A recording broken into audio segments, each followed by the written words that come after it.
Cantamos recién de su gracia es mayor. Vayan buscando Lucas capítulo 6, verso 37. Lucas 6, 37. Cantábamos de la gracia de Dios, la gracia, la gracia.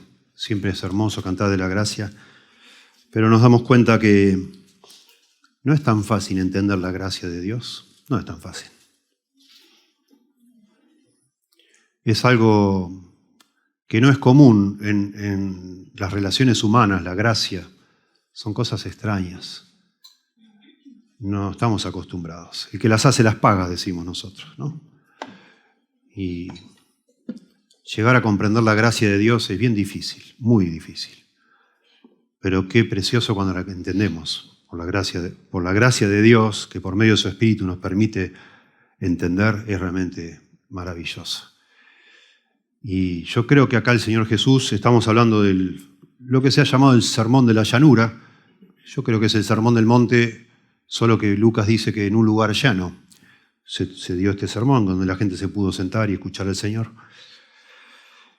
Y tenemos que tener cuidado, siempre tenemos que tener cuidado cuando interpretamos la Biblia. Todo tiene que coincidir porque Dios no se contradice. Y empieza este sermón del llano, diciendo que bienaventurados los pobres, porque de los tales es el reino de los cielos. Y uno puede entender todo mal, diciendo, bueno, una de las condiciones para ir al cielo es ser pobre. No es el caso.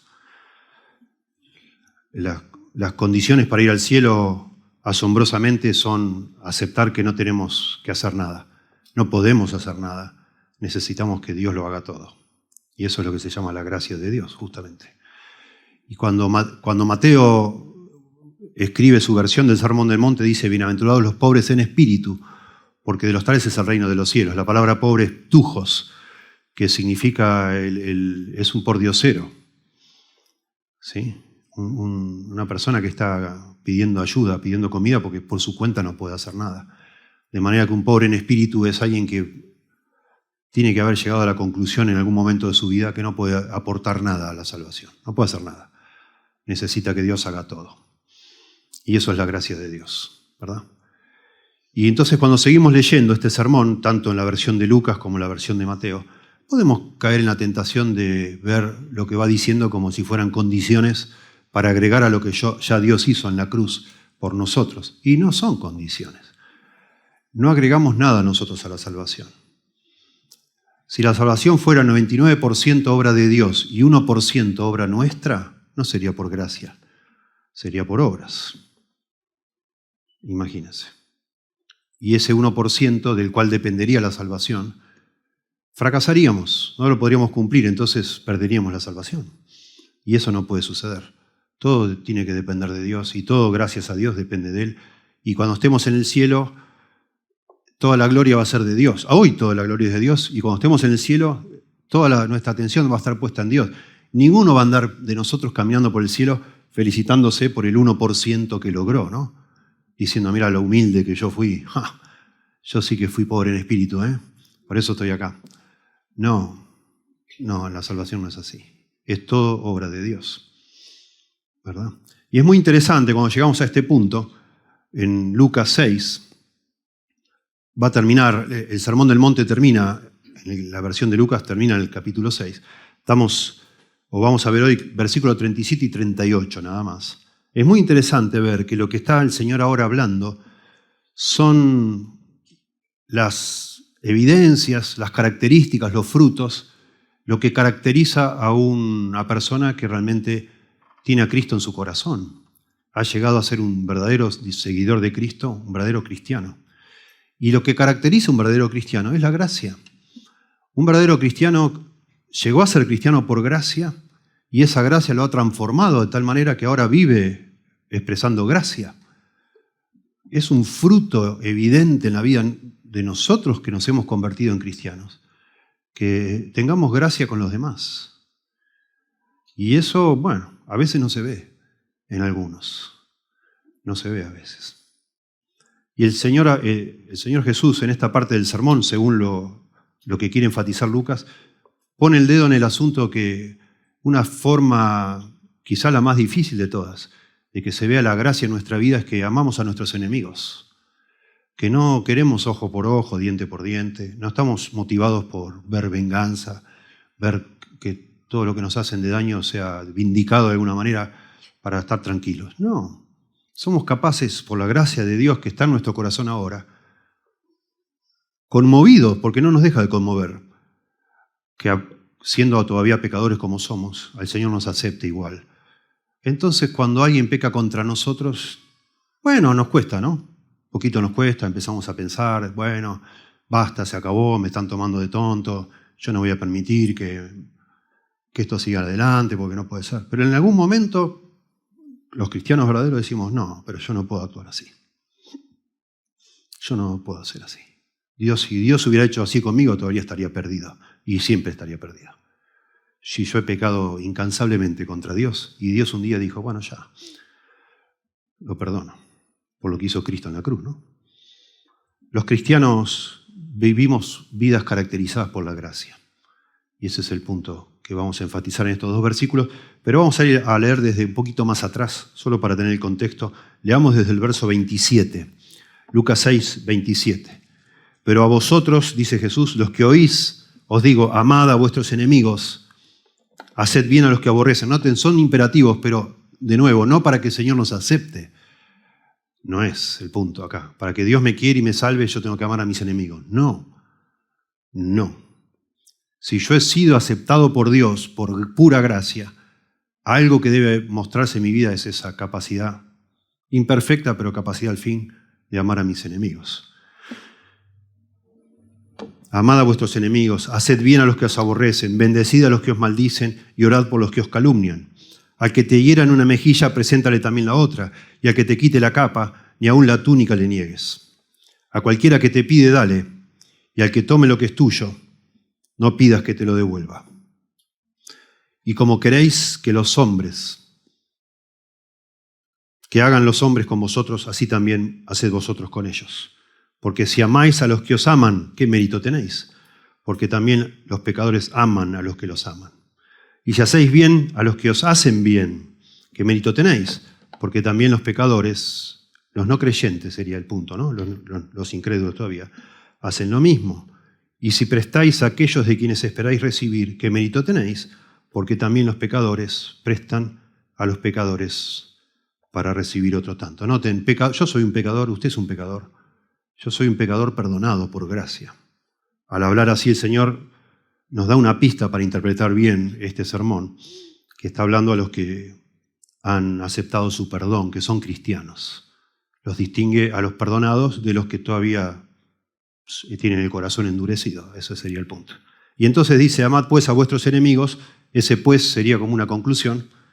Y haced bien y prestad, no esperando de ello nada, y será vuestro galardón grande, y seréis hijos del Altísimo, porque Él es benigno para con los ingratos y malos.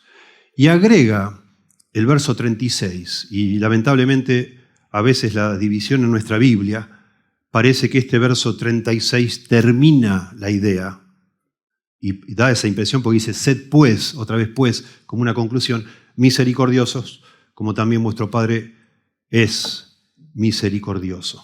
Y parece que el verso 37 empieza un nuevo tema. Sin embargo, yo creo que el verso 37 y 38 nos enseñan cómo ser misericordiosos como nuestro Padre es misericordioso. Cómo vivir por gracia, ¿sí?, con los demás, especialmente con nuestros enemigos, que es el tema que viene hablando. Y de estos versículos vamos a hablar hoy, ¿no? Dice, no juzguéis y no seréis juzgados. No condenéis y no seréis condenados. Perdonad y seréis perdonados.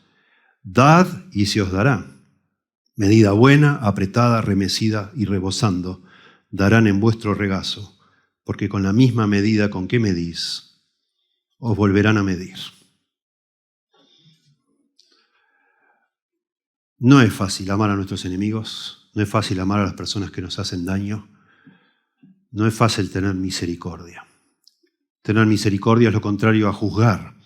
Juzgar es querer que la persona pague lo que hizo. Tener misericordia es liberar a la persona de ese pago que a nosotros nos gustaría que suceda, ¿verdad? Interesante que Lucas acá dice que de esa manera seremos como nuestro Padre que está en los cielos. Seremos imitadores de Dios. Nos conocerán las personas. Yo digo que soy un cristiano porque sigo a Cristo. La gente va a saber que yo soy un cristiano si actúo como Cristo, es decir, extendiendo misericordia, teniendo gracia, no siendo implacable con cada uno que me hace una maldad y yo estoy ahí encima con un abogado para que me devuelva lo que me debe o lo que sea, ¿no? No. Muy interesante. Todos los evangelios hablan de este tema, hablan de la misericordia, de la gracia. No es algo único de Lucas, pero Lucas es el que más lo enfatiza. Es muy interesante eso. Lucas, que escribe a un tal Teófilo, un convertido, con un nombre que parece ser romano, Teófilo. Lucas quiere de alguna manera subrayar algunas cosas. Subraya el tema de las mujeres, subraya el tema de los pobres, subraya, muchos asuntos de las riquezas. Lucas habla más de las riquezas que ningún otro evangelio. Pero Lucas es el que más enfatiza que los cristianos debemos perdonar a nuestros enemigos. Es el único que tiene la frase en la cruz, cuando Cristo está muriendo, el único que dice, donde Jesús en la cruz dice, perdónalos, porque no saben lo que hace. No lo dice en ningún otro evangelio. Y lo mismo Lucas, que escribe el libro de Hechos, registra en el capítulo 7, cuando están matando a Esteban a pedradas, registra que Esteban dice, Señor, no les tomes en cuenta este pecado. Interesante, ¿sí? Es muy interesante. Y en la versión que Lucas hace, que es mucho más corta, del Sermón del Monte que Mateo, pone estas palabras, también para enfatizar a los que van a leer este evangelio, los creyentes que van a leer este evangelio, porque esto es como un manual de discipulado, ¿verdad? Es lo que trató de hacer Lucas. Él quiere que nosotros aprendamos a vivir por gracia. Vivir por gracia. Entramos a la vida cristiana por gracia, porque comprendimos la gracia de Dios. No, ya tranquilo, no tenés que vivir tratando de cumplir con todo, no vas a poder, no hay manera de que lo hagas. No te podés salvar rompiéndote el alma, haciendo lo mejor que puedas, ¿sí? Como dicen los mexicanos, echándole ganas. No te podés salvar por más ganas que le eches. No, tenés que rendirte, reconociendo que sos un pecador y abrazando la gracia de Dios que se nos da por medio de Jesucristo, lo que Él hizo en la cruz. Y una vez que haces eso, vivís por gracia. Vivís por gracia. Y eso lo demuestra Lucas acá de una manera tan hermosa, con 4 imperativos, 2 negativos y 2 positivos. No juzgar, no condenar, serían los negativos. Y después tenemos los positivos, que son el hecho de dar, perdonar y dar, ¿sí? Mostramos gracia nosotros cuando no juzgamos. Mostramos gracia cuando no condenamos. Mostramos gracia cuando perdonamos y mostramos gracia cuando damos, incluso a las personas que no le queremos dar nada. Quisiéramos que sufran como nos han hecho sufrir a nosotros. Eso caracteriza a un cristiano, ¿verdad? Y en cada una de estas 4 características se nos hace una promesa. Hermosa. Bueno, a veces un poco inquietante, vamos a ver. En primer lugar, un cristiano muestra gracia cuando no juzga. Y la promesa es que no será juzgado. No juzguéis, dice el verso 37, y no seréis juzgados. Noten que el verso anterior dice, sed pues misericordiosos, como vuestro Padre que está en los cielos es misericordioso. Eso es lo que es ser misericordioso, no juzgar. No juzgar. Juzgar es lo opuesto a ser misericordioso. Insisto, cuando vamos por la vida pidiendo que se nos devuelva todos los daños que nos han causado, parece que no entendimos nada. Por lo menos parece que no entendimos de qué se trata el Evangelio. Porque si nos trataran así a nosotros, si Dios nos tratara así, estaríamos perdidos para siempre. Y de eso habla mucho el Nuevo Testamento, por supuesto. Y es fácil decirlo, ¿no?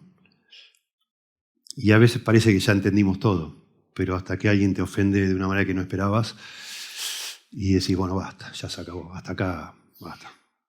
¿Quién soy yo? El hijo de la pavota, decimos acá en Argentina, ¿verdad? Y decís, bueno, basta, voy a poner los puntos sobre las sillas. Y se te empieza a endurecer el corazón hasta que llega un punto, y esto lo digo por mí, hasta que llega un momento que me asusta mi corazón. Digo, ¿en qué estoy pensando? ¿Qué pasó? Pisé el palito, digo yo. Hace 2 semanas que estoy pensando en esto y no puedo perdonar esto. ¿Cómo es esto? ¿Qué pasó? Y me arrepiento. Porque eso no es lo que haría Jesús. ¿Verdad? No. Y lo digo poniéndome yo como el mal ejemplo para que vos pienses en vos. Porque vos y yo somos iguales. ¿Verdad? Yo amo al Señor y trato de amarlo con todo mi corazón todos los días de mi vida, pero me encuentro a mí mismo a veces pensando como un no creyente. Igual. Y yo sé que vos también, porque somos iguales, ¿verdad? No juzguéis, dice acá, ¿no? No juzguéis, tiempo presente. Algunos estudiosos que conocen muy bien del idioma griego dicen que al estar en tiempo presente, lo cual siempre implica algo de manera constante, se podría traducir dejen de juzgar. Es algo que ya están haciendo. Es algo constante. No lo hagan más. Dejen de juzgar. O no juzgáis en ningún momento. Ya, basta con eso. Eso no es cristiano. Como diría doña Norma, eso no es del Señor. Sí, no es. Claro, pero acá hay que aclarar, porque dice, bueno, entonces, ¿qué pasa? Hay gente que usa este concepto de no juzgar y, digamos así, acepta cualquier cosa. Escucha a alguien decir, no, eso está mal. No puedes decir así, no puedes juzgar. Hermano, no vayas a tal lugar, eso está mal. No juzgues. O sea, no tienen filtro para nada, todo está bien. ¿Verdad? Eso no es lo que está diciendo el Señor acá. Por supuesto que nosotros necesitamos tener discernimiento y una capacidad bastante desarrollada para evaluar moralmente a las personas, a las instituciones, a las situaciones, para decir, bueno, eso está mal, esto yo no lo voy a hacer. Y no se aplica en ese caso. De hecho, en todo el Nuevo Testamento tenemos montones de pasajes que nos dicen que debemos juzgar con justo juicio. Mateo mismo, después que habla de no juzgar, dice, por sus frutos los conoceréis. No todo lo que brilla es oro, no todos los que vienen con piel de oveja son ovejas, algunos son lobos. Tenés que pensar. Pensá, cristiano, pensá y no te tragues todo, no es todo del Señor. No todo el que dice Señor, Señor entrará al reino de los cielos. Lo dice el Sermón del Monte después que dice que no juzguemos. De manera que algún juicio sí debemos aplicar en algunas cosas. ¿De qué se refiere entonces? Noten Juan 7:24, yo les leo, solo para no hacerles leer tantos versículos. Dice Jesús, no juzguéis según las apariencias, sino juzgad con justo juicio. Él estaba siendo juzgado por los fariseos. Y mal. En el contexto de esto que acaba de leer, Juan 7:24, él había sanado a una persona en un día de reposo. Y según ellos había quebrantado la ley. Estaban juzgando mal. Lo que está diciendo acá es que nosotros no seamos críticos con los demás y lo disfrutemos. Que no seamos implacables. Que no tengamos una vara para medir nuestros errores y otra vara para medir los errores de los demás. Lo que nos suele ocurrir a nosotros es sentirnos bien cuando vemos a alguien que es peor que nosotros y lo juzgamos en el sentido que no tenemos misericordia con él, pero exigimos que se tenga misericordia con nosotros. A eso se está refiriendo. A esa como actitud de superioridad a veces que uno muestra. Despreciando a otra persona, mostrando o como comprobando lo malo que es por la maldad que ha hecho y nosotros sentirnos que estamos en otra categoría, digamos. Eso no está bien. La idea, dice alguien, es más bien una perspectiva crítica y censora hacia los demás, que los mantiene culpables a los demás y nunca busca alentarlos hacia Dios. Lo que se ordena es una actitud que vacila en condenar y se apresura a perdonar.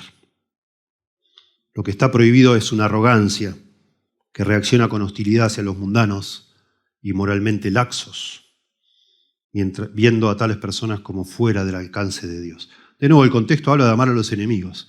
Y esto deberíamos tomar nota nosotros, porque tenemos como un fariseo adentro nuestro, ¿no? A veces tenemos un estándar para nosotros los hermanitos de la familia de Dios. Tratamos de ser cariñosos, amorosos, etcétera, pero con nuestros familiares no creyentes que nos ofenden y nos lastiman y tienen esa capacidad como de tocar un botón que nos hacen doler mucho. A veces decimos, bueno, se acabó, ya está. Le hice la cruz, decimos nosotros.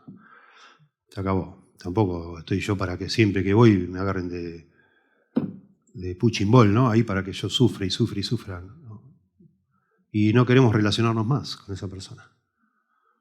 Bueno, acá está, eso es amar a nuestros enemigos, es no juzgarlos y verlos como éramos nosotros antes de ser cristianos y tener compasión y tener misericordia y procurar verlos con el ojo de la fe que dice, bueno, a lo mejor se convierta, necesita al Salvador. ¿Es responsable de lo que hace? Sí, claro, pero también está en manos del maligno, dice la Biblia. Y el maligno opera en los hijos de desobediencia, y así operaba en mí, yo también me burlé, yo también, bueno, etcétera, tales cosas, ¿no? Y entonces comenzamos a tener cierta misericordia. El punto es no ser como el fariseo en Lucas 18, que verso 11 al 14, ¿se acuerdan? Que está en el templo y dice, te alabo Dios porque no soy como este pecador que está acá. Yo ayuno, yo hago esto, yo hago lo otro, y todo, cero gracia, todo es lo que yo hago, lo que yo. Cuando entendemos la gracia, nos damos cuenta que no es yo lo que hago. Yo no puedo hacer nada, soy un pobre en espíritu, un tujos. No es yo. ¿Yo qué? Nada. Es gracia, Dios, gracias. No entiendo cómo me salvaste, no entiendo cómo me perdonaste. ¿Cómo puede ser que me perdonaste a mí? Entonces, y eso de alguna manera se traduce en que cuando veo a otro lastimarme a mí, decimos, wow, ¿qué sería yo, no? Wow, yo si no hubiera sido salvo, sería peor que este. Sería el peor de todos. Y tenemos misericordia.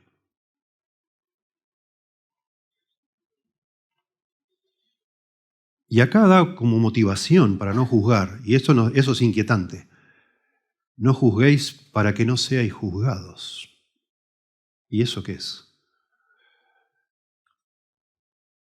Porque los creyentes, los que entendimos el Evangelio, hemos llegado a entender que ya Dios no nos va a juzgar por nuestros pecados, porque tenemos un sustituto que es Cristo. Cuando yo esté delante de Dios para responder por mis pecados, Cristo va a responder por mí. Y estoy tranquilo, no es que no sea pecador, peco, pero estoy tranquilo que mis pecados han sido todos perdonados, pasados, presentes y futuros.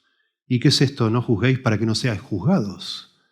¿En qué sentido vamos a ser juzgados si nosotros juzgamos a otros? Bueno, en el Nuevo Testamento, de nuevo, hay algunos conceptos que a veces, por el énfasis que queremos hacer en la gracia, a lo mejor se nos pasan. Que en la Biblia se nos dice, y todos estos dos versículos, parece como que hay un trato de Dios con nosotros como si fuera espejo, como que Dios me trata a mí como yo trato a otros, parece que fuera. No juzguéis para que no seáis juzgados, no condenéis para que no seáis condenados. Perdonad para ser perdonados. Dad y se os dará. Todo es como un trato espejo. Y entonces, ¿a qué se refiere? Que si vos juzgás a otros, vos vas a ser juzgado. Bueno, si juzgás sin misericordia, aparentemente Dios va a tener menos misericordia de vos. Y probablemente se refiera a la doctrina de las recompensas. La salvación es segura, nadie no se te va a quitar, no se nos va a quitar a ninguno de nosotros. Pero es probable que Dios trate con nosotros con más rigor si nosotros no extendemos gracia a los demás. La salvación la tendremos, pero a lo mejor no tendremos recompensas, perderemos recompensas. En esta vida, no queda claro acá en todo este juego de palabras si todo se refiere a la vida futura o a esta vida también. En esta vida quizás Dios, el trato de Dios para con vos, que sos tan implacable, capaz que no sea tan amoroso. Puede ser. El efecto que quiere lograr el Señor, por supuesto, es inquietarnos, motivarnos con algún beneficio. Antes había dicho que es muy interesante, no hagas el bien a los que te lo pueden devolver, porque eso hacen los pecadores. Y ahora parece que invierte y dice, bueno, no hagas esto porque te va a pasar lo mismo. Pero el que ahora es el sujeto que te va a juzgar, a condenar, a perdonar y a dar, es Dios mismo.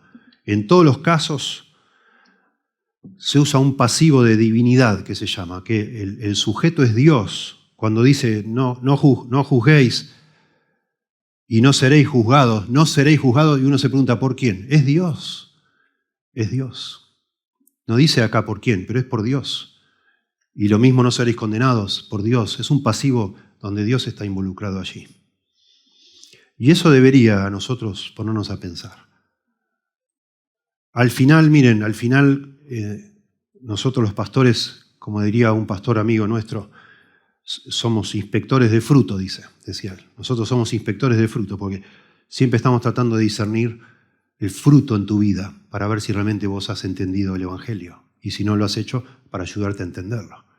Un fruto que estamos buscando siempre es la gracia, que vos entiendas la gracia y que vos extiendas la gracia. Cuando nosotros miramos la vida de un aparente cristiano que dice que es cristiano y no es gracia lo que se ve, siempre es inmisericordia, digamos. Siempre es implacable, siempre está molesto, siempre de alguna manera está quejándose de todas las cosas que le hacen y no es capaz de perdonar. Bueno, uno empieza a pensar que esa persona probablemente no entendió nada. Como les conté hace un tiempo, un hombre que venía a esta iglesia y que un día supo que íbamos a hacer un picnic y supo que una X persona iba a ir a ese picnic, me llamó y me dijo, yo no voy a ir. Le digo, ¿por qué? Porque va tal persona. Le digo, pero esa persona no es cristiana, ¿verdad? No, no es cristiana. Y entonces, sí, pero si va esa persona yo no voy. Pero va a escuchar el Evangelio. Vamos a predicar el Evangelio. Igual, si van no voy. Al final no fueron ninguno de los dos, lamentablemente. Pero me acuerdo que yo le dije a esa persona, mira, realmente es como que me clava un puñal en el corazón escuchar tu actitud, porque siento que no entendés la gracia de Dios, el perdón de Dios. Yo sé que te ha hecho daño, yo lo sé. Pero esa persona necesita que alguien la perdone, que Dios la perdone. Y nosotros debemos ser capaces. No digo que la abraces, que le invites a tu casa, que le hagas una fiesta, pero al menos compartir un picnic junto con esa persona que va a escuchar el Evangelio. Quizás a eso se refiera. No juzguéis para que no seas juzgado. Y me acuerdo en esa charla yo le dije, mira, con todo dolor te digo, pero si vos no superás esto, tu vida cristiana hasta acá llegó. ¿Cómo vas a crecer espiritualmente? Con esa actitud sin misericordia, que no es la actitud que tiene Dios. Así no es Dios. El punto es no tener justamente una actitud de humildad, de amor hacia una persona incrédula. Yo no sé ustedes, pero todos tenemos relaciones con incrédulos, especialmente familiares. Yo espero todo el tiempo que en algún momento me va a lastimar esa persona, porque él no conoce al Señor, es ciega. El Padre, el Espíritu de este siglo lo ha cegado el entendimiento y opera en esa persona. Y trato de estar preparado para decir, bueno, el día que me ofenda, bueno, lo dejo pasar, lo perdono. Así me pasaba en mi trabajo. Y trataba con la ayuda del Señor aplicar Romanos 12, le compraba regalitos, escuchaba yo que murmuraban contra mí, compraba regalitos, trataba de vencer el mal con el bien. Eso es lo que hace un cristiano, ¿verdad? Y funcionó a veces no, a veces no.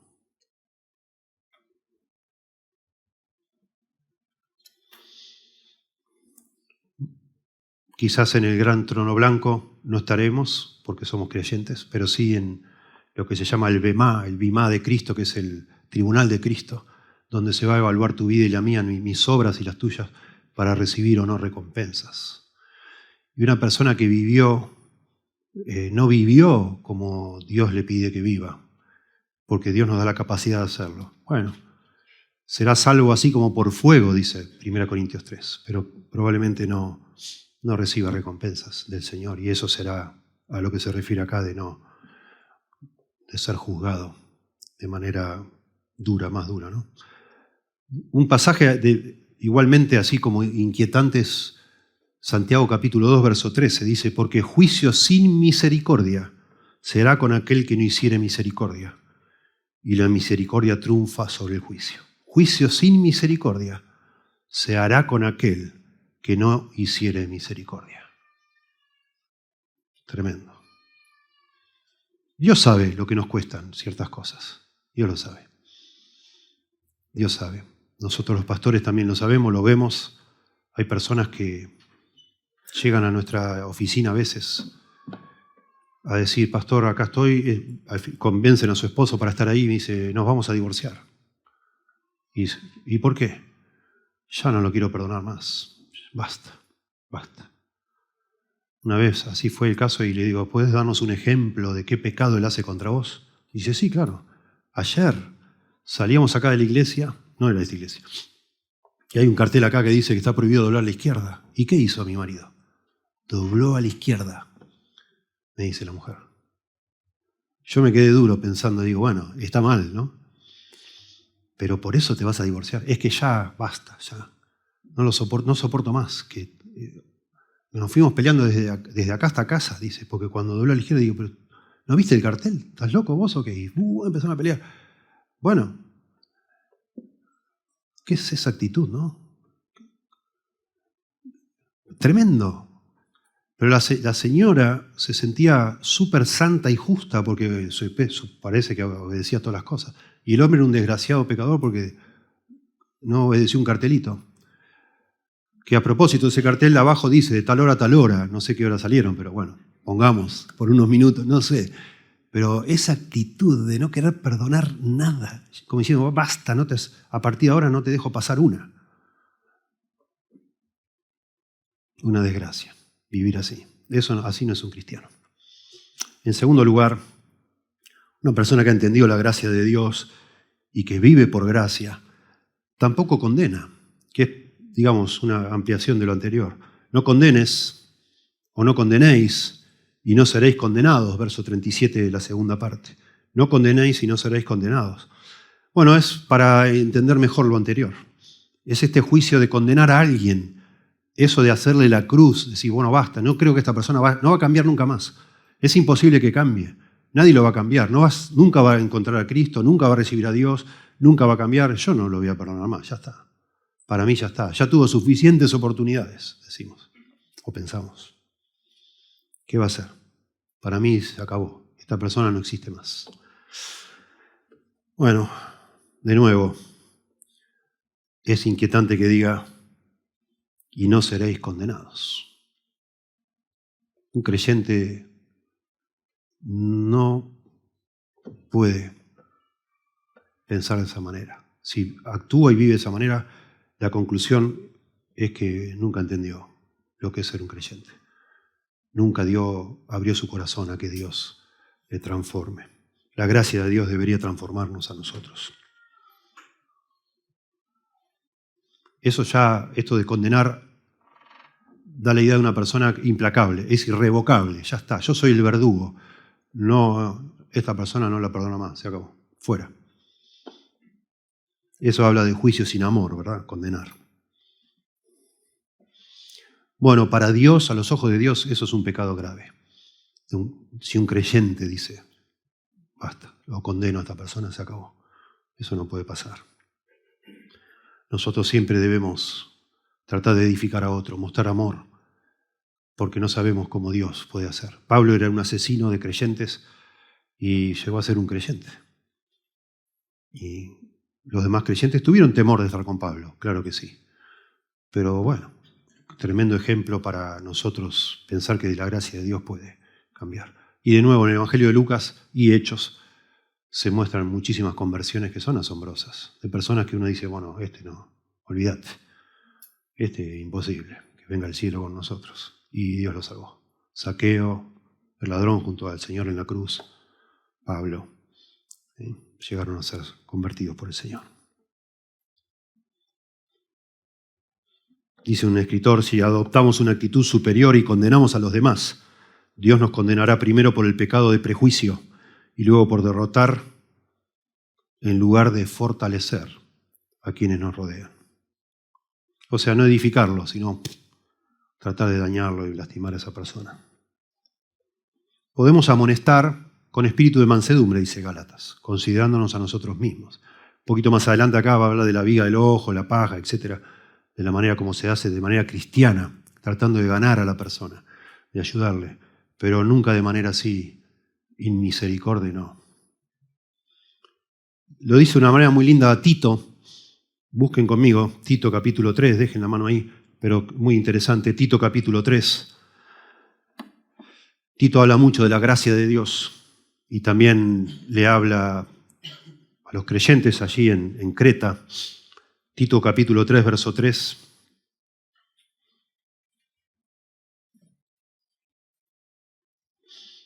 Tito 3, 3. Porque nosotros también éramos en otro tiempo insensatos.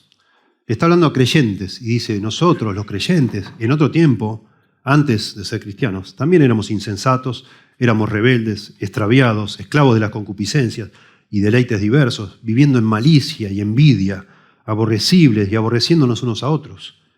Pero cuando se manifestó la bondad de Dios, nuestro Salvador, y su amor para con los hombres, nos salvó no por obras de justicia que nosotros hubiéramos hecho, sino por su misericordia, por el lavamiento de la regeneración y por la renovación del Espíritu Santo, el cual derramó en nosotros abundantemente por Jesucristo nuestro Salvador, para que, justificados por su gracia, viniéramos a ser herederos conforme a la esperanza de la vida eterna.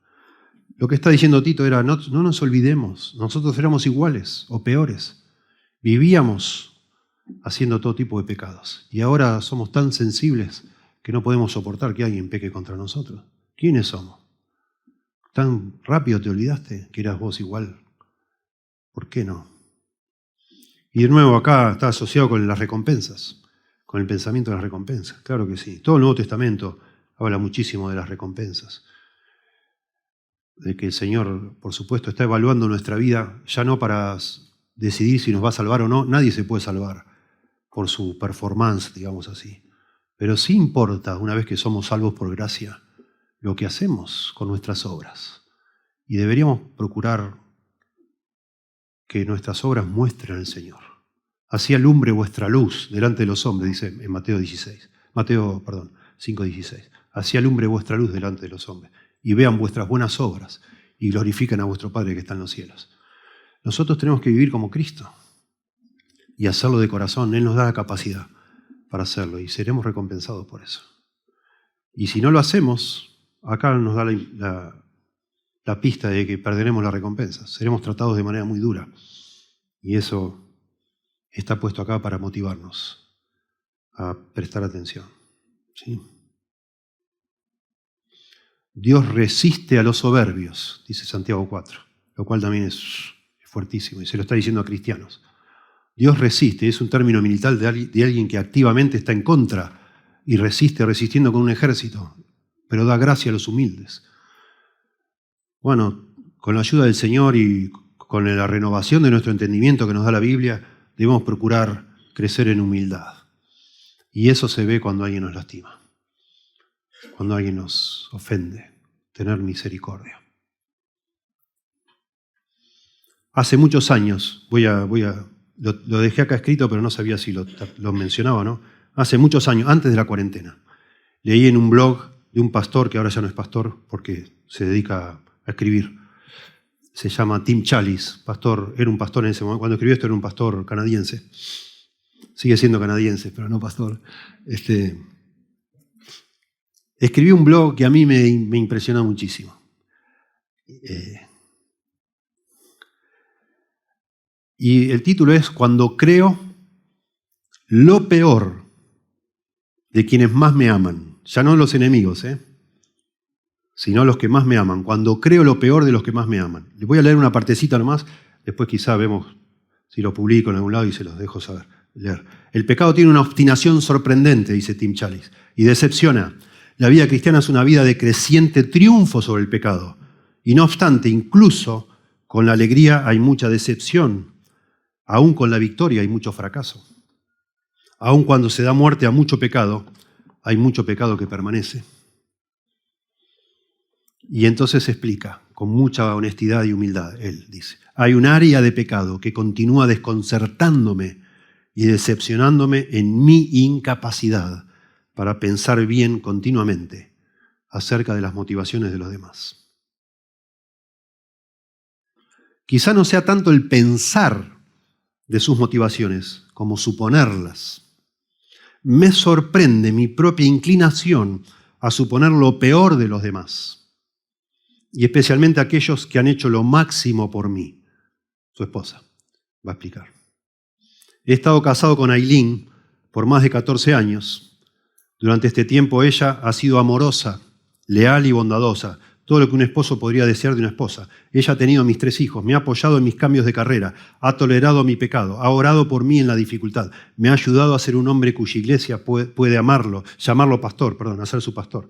Sin embargo, de súbito, cuando de alguna manera me desagrada, puedo actuar como si ella nunca me hubiera amado en absoluto, como si siempre me hubiera tratado con desdén. En un instante puedo tirar todos esos años de amor y sacrificio y suponer que ahora está en mi contra, buscando sus propios intereses en vez de los míos, interesada en perjudicarme antes que ayudarme. En un momento desecho todas estas evidencias de su amor y me comporto como si ella me odiara. Tremendo. No sé a ustedes, pero a mí esto me impactó mucho, me tocó mucho el corazón. Son las cosas más simples las que provocan esto. No son pecados graves o la patente inmoralidad lo que me lleva a cuestionarla en mi mente. Son las cosas más pequeñas, las cosas que quizá ni siquiera son pecado. Es llegar un poco tarde cuando quiero llegar temprano, es hacer una pregunta clarificadora cuando yo quiero salir del paso, es tener una prioridad distinta a la mía. Y en tales momentos yo olvido nuestra historia, olvido su carácter, olvido que ella está fundamentalmente de mi lado y creo que ella y yo somos enemigos. Ella me causa un desagrado y por lo tanto debe odiarme. Yo reacciono actuando de manera odiosa a cambio. A veces esto se manifiesta en palabras o actitudes ásperas. Otras veces se manifiesta en mal humor y quejas. Sé que no soy el único que lucha de esta forma. Y para ser franco, vi este pecado primero en otros y solo más tarde en mí. Cada pastor puede testificar que en su iglesia hay personas por las que se ha esforzado, ha orado, se ha sacrificado y a cambio se van en su contra cuando se molestan. Cada padre es testigo de lo que los hijos están igualmente prestos a olvidar los años de amor y sacrificio y se vuelven contra sus padres. Bueno, detesto ese comportamiento en mí, dice, odio ese pecado. Sigue el artículo, es medio largo. He llegado a observar que se relaciona fundamentalmente con el amor o la falta de amor. Estoy seguro de que en algún lugar está involucrado el orgullo y debe haber otros pecados en la mezcla, pero se trata primordialmente de amor. Lo sé, dice, porque 1 Corintios 13:7 dice que el amor todo lo disculpa, todo lo cree, todo lo espera, todo lo soporta. Bueno, y sigue explicando cómo ama a su esposa, etc. Y yo pensaba cómo se aplica esto, porque a todas nuestras relaciones, ¿verdad? Y quizás con las personas que ustedes más discuten y más pelean y menos amor muestran o mostramos y más condenamos y más juzgamos, quizás sean sus cónyuges, nuestros cónyuges. Puede ser. Pero no debe ser así. Es tremendo. Un cristiano no debe vivir así. No. Así lo dice el Señor. Tenemos que tener gracia, misericordia.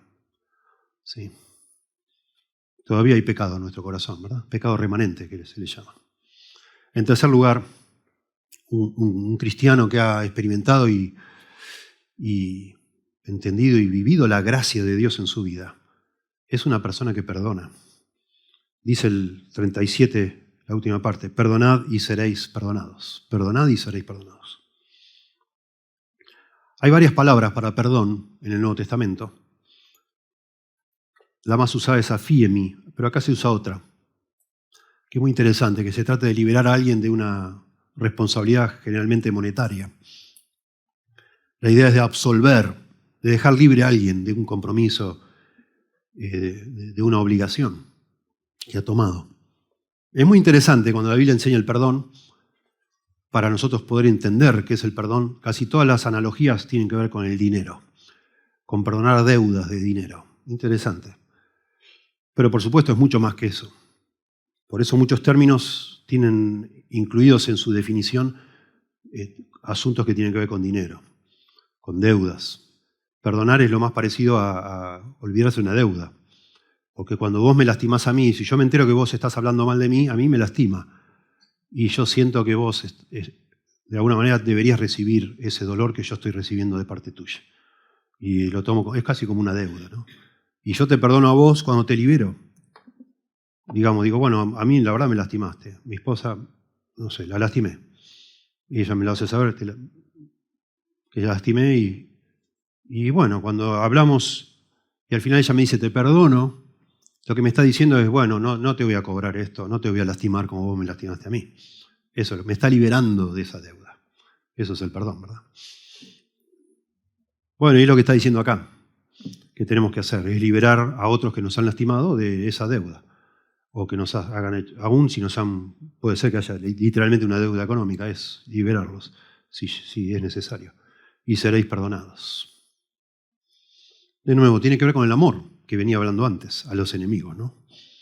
Es absolver a esa persona.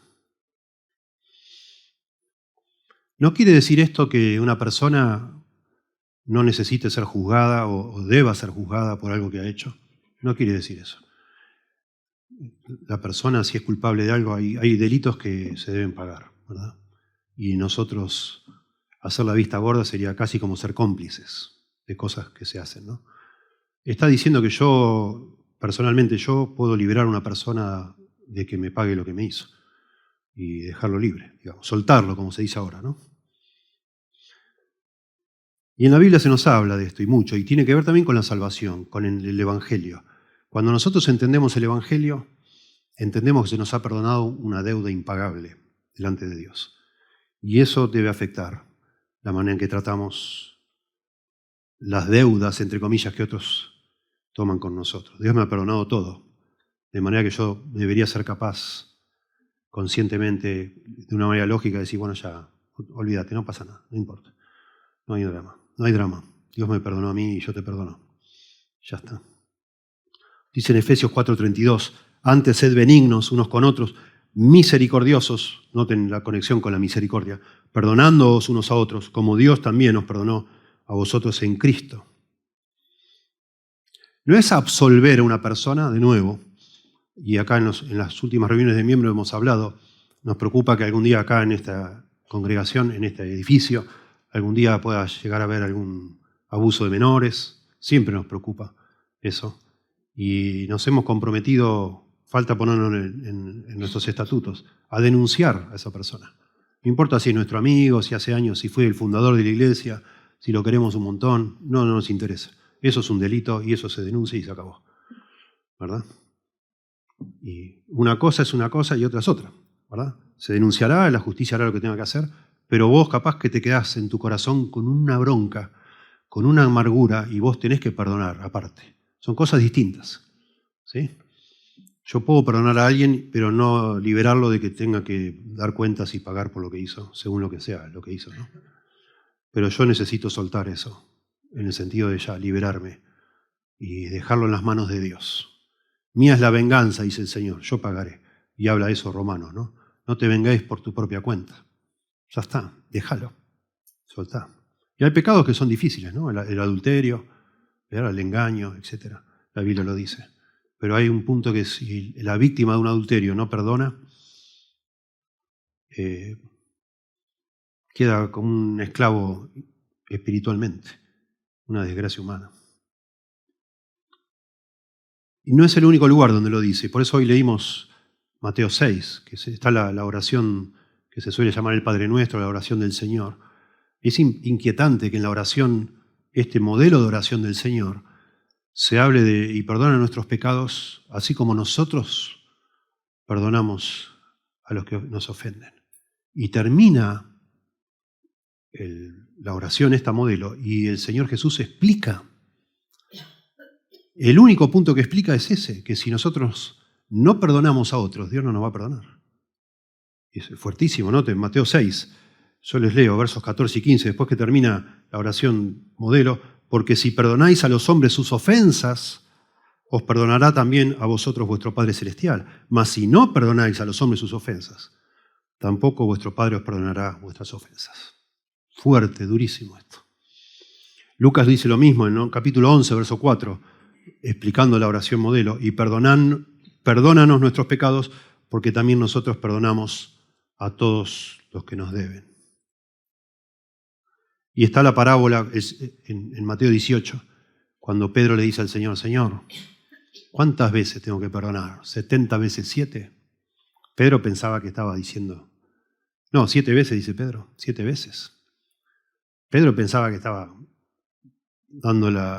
sacándose un 10, ¿no? Con su comentario, Señor, ¿cuántas veces? 10, 7 veces tengo que perdonar. Y Jesús le dice, no, 70 veces 7. 490 veces. Nadie va a contar de esa cantidad, es siempre. Y entonces le cuenta la parábola del deudor, de los 2 deudores, ¿se acuerdan? Y el hombre que debía una fortuna incalculable es perdonado porque le ruega al rey, a este rey, y el hombre, el rey al que se le debía una cantidad imposible de pagar, dice que movido a misericordia, le soltó y le perdonó la deuda impagable. Pero saliendo aquel siervo, que le habían perdonado todo, halló a uno de sus consiervos que le debía 100 denarios, 3 meses de dinero, cuando el otro debía varias vidas de dinero. Y lo agarró del cuello y casi que lo ahogaba. Y dice, pagame todo lo que me debes. Lo acaban de perdonar una fortuna. Pagame todo, pagame todo. Y le llevaron a decir al rey que acaba de perdonar esa fortuna. Le dice el verso 31, viendo sus consiervos lo que pasaba, se entristeció mucho. Este es el rey, es Dios en la parábola, ¿no? Se entristeció mucho. Y fueron y refirieron a su señor todo lo que había pasado. Entonces, llamándole su señor, le dijo, siervo malvado, toda aquella deuda te perdoné porque me rogaste misericordia. ¿No debías tú también tener misericordia de tu consiervo, como yo tuve misericordia de ti?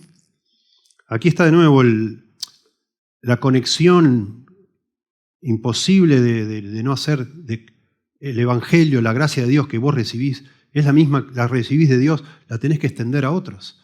Si no sos capaz de extender perdón a otro y gracia a otros, es dudoso que hayas recibido algo de arriba, no entendiste nada. O sea, estás completamente centrado en vos mismo. No te sorprendiste jamás de todo lo que Dios te perdonó, no pensás, no te das cuenta lo pecador que sos. Y entonces ves a los demás como peores que vos, cuando vos y yo somos iguales a todos. Entonces su señor enojado le entregó a los verdugos para que pagase todo lo que le debía, lo cual es impagable. Así también mi Padre Celestial hará con vosotros, si no perdonáis de todo corazón cada uno a su hermano sus ofensas. Ese es el remate de la parábola, porque es una parábola esta que hace el Señor. Así también mi Padre Celestial hará con vosotros, si no perdonáis de todo corazón cada uno a su hermano sus ofensas. O sea, cualquier cristiano, cualquiera de nosotros que se niegue a perdonar, va a sufrir de parte de Dios ese mismo trato. Y lo dice de nuevo en la oración llamada de Padre Nuestro, en las 2 versiones acá de Lucas y de Mateo, y eso significa que Dios no nos va a perdonar. O sea, que no sos un cristiano. No te va a perdonar Dios. No es un asunto menor. Dudé de predicar estos 2 versículos solos, porque es como poquito, pero dije no, sí, hay que hacerlo. Así puedo enfatizar. Hermanos, esto es muy serio. Y esto nos interpela a todos. Yo no sé tu vida, tus relaciones, lo que te han herido, lo que te ha pasado. Algunas personas quizás han tenido abusos cuando eran pequeños, no sé. Pero de alguna manera u otra tenés que perdonar. Si no, no sos un cristiano. No sos una cristiana. No has entendido el perdón, no has recibido el perdón. Si vos no podés extender a otros perdón, es porque vos no sabés lo que es el perdón. Y eso no coincide con un verdadero cristiano. Imagínate, demasiado. Triste. Y tu alma se va a secar. Famoso, como dijo alguien, no perdonar a alguien es darle veneno, tomarte vos el veneno y esperar que la otra persona se muera. Vos te vas a morir. Eso es lo que es no perdonar, es secarte el corazón. ¿Quién soy yo para no perdonar? ¿Quién sos vos? Y si Dios, que es el santo, santo, santo, al que en verdad ofendemos cada vez que pecamos contra quien sea, Él nos perdona, ¿por qué no vamos a perdonar nosotros? No hay tal cosa como un pecado que yo no pueda perdonar. Sí puedo. Si Dios me ha perdonado a mí, sí puedo. No podemos ser así de duros con los demás, no se puede, porque con nosotros no han sido así de duros. Gracias a Dios. A propósito, entender la gracia de Dios es regocijarse en que Dios nos ha perdonado. y nos va a perdonar, y nos va a perdonar, y nos va a perdonar, y nos va a perdonar. Y es hermoso. No para abusarnos, pero yo sé que hay cristianos sensibles que cuando pecan y son redarguidos por la palabra de Dios, se quebrantan mucho delante de Dios. Pero tenemos que echar mano del perdón. Y el diablo que nos tentó antes para pecar, no pasa nada, pecar. Después que pecamos, te llena la cabeza como que estás loco, Dios no te va a aceptar más. Al contrario, tenemos que ser sabios, creyendo la Biblia, si Dios te perdona. Si te humillás y te arrepentís, Dios te perdona. Y finalmente, una persona que ha entendido la gracia de Dios da, porque eso es la gracia, es dar, y es dar generosamente. Dice, dad y se os dará. Maravilloso. Dad y se os dará. Pero de nuevo, antes decía que nosotros no deberíamos darle a nadie para que nos devuelva. Eso hacen los pecadores, dice, ¿no? Yo te invito a cenar a vos y, bueno, vos me invitas a cenar a mí y así, ¿no? Te mando un regalo, a vos un buen regalo y sospecho que vos me vas a dar otro para mí, etc. Y así vamos, ¿no? Lo que está diciendo Jesús es, hace eso por tus enemigos que no te van a devolver nada. Pero ahora nos dice que demos y Dios nos va a dar, que es otra cosa. Y acá se rompe este espejo, digamos así, que si yo no perdono, Dios no me perdona, si yo juzgo, Dios me juzga, si no tengo misericordia, etc. Ahora se me dice en la promesa, dice, da y se os dará, y se expande esa promesa para decir que se nos va a dar mucho más de lo que dimos. Medida buena, apretada, remecida y rebosando. Y esto es toda una figura que por supuesto, las personas de esa época tuvo todo el sentido del mundo. Y para nosotros también, digamos, pero allá es muy común la forma en que se medía, ¿no? Para que, digamos, en lo que yo debía, o si yo vendía, o si yo pagaba a alguien con grano, por ejemplo, uno agarraba el regazo, es decir, la parte de abajo de la túnica la doblaba hacia arriba y ahí te ponían, ¿verdad? El grano. Pero dar de una manera buena, apretada, remecida y rebosando es como mucho más de lo normal, digamos. Tratando de apretar lo que estás midiendo, sacudir, como cuando hacemos con la yerba para que entre más en el tarro, y la golpeás y la golpeás y la sacudís para que vaya más abajo y metés más, y la apretás, y al final la dejás rebosando, o sea, para arriba también, ¿no? O sea, más de lo que se espera, digamos así. Lo que nos está diciendo el Señor Jesús, que si nosotros damos de manera generosa, vivimos la gracia de esa forma liberal, aún con nuestras posesiones, Dios de alguna manera nos recompensa aún más de lo que dimos, nos multiplica. Y esto no nada que ver con el Evangelio de la prosperidad, no estamos hablando de eso. Estamos hablando con vivir una vida suelta, con gracia hacia los demás, y Dios así nos da, nos trata, hermoso. Dice un erudito ya fallecido, Joacim Jeremías, que era él un arqueólogo, un escritor, etcétera, un experto, un judío experto, dice, la medición del maíz es un proceso que se lleva a cabo de acuerdo con un patrón establecido. El vendedor se acurruca en el suelo con la medida entre las piernas. En primer lugar, llena la medida hasta 3/4 de su capacidad. Le da una buena sacudida con un movimiento de rotación para hacer que los granos se asienten. Después llena la medida hasta el borde, lo que faltaba, el cuarto. La sacude otra vez. A continuación presiona firmemente el maíz con ambas manos. Por último lo amontona en un cucurucho, como para arriba, ¿no? Golpeándolo con cuidado para presionar los granos. De vez en cuando perfora un hueco en el maíz y le añade algunos granos más, hasta que prácticamente no hay más espacio para un solo grano más. De este modo el comprador se le garantiza absoluta medida completa que ya no puede contener ni un granito más. Eso es lo que está diciendo acá, ¿no? Que lo hacen en el regazo. Dios nos va a colmar de bendiciones. Maravilloso.